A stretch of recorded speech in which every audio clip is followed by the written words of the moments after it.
Hello everyone, I hope you're all doing well. My name is Neil and in today's video I'm gonna tackle another challenging geometry question. Let's get started. In the figure shown we are looking for shaded area.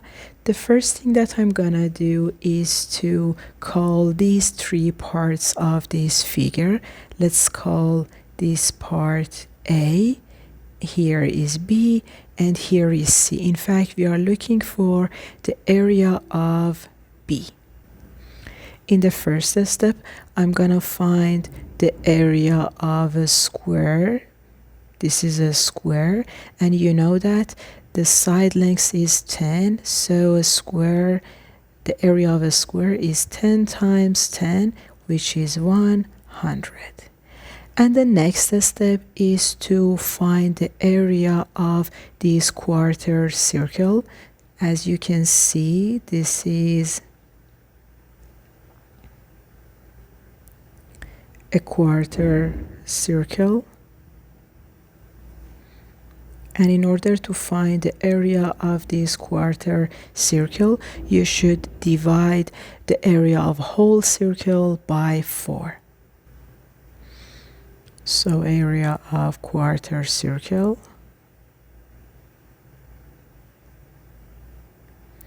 is 1/4 of PR squared.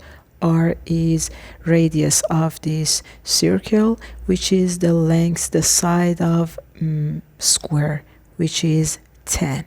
So 1/4 of P 10 squared. If you simplify this, the answer would be 25p.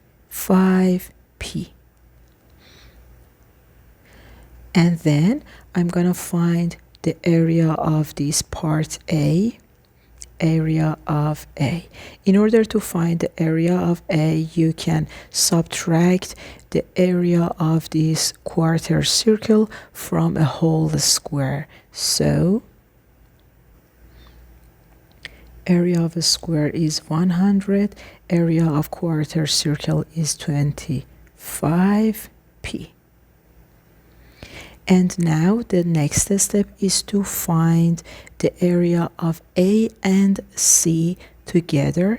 As you can see, the area of A and C are equal in size. So in order to find the area of B, you just need to subtract the area of A and C from the square area of a square. Area of a square is 100. Area of A plus C is 2y. 100 minus 25p. You just need to simplify this equation. 100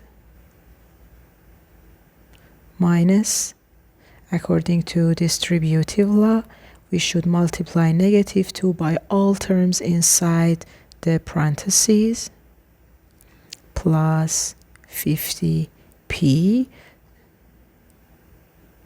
So the final answer is 50p minus 100, the area of B. I hope you enjoyed this video. See you in the next one. Bye bye.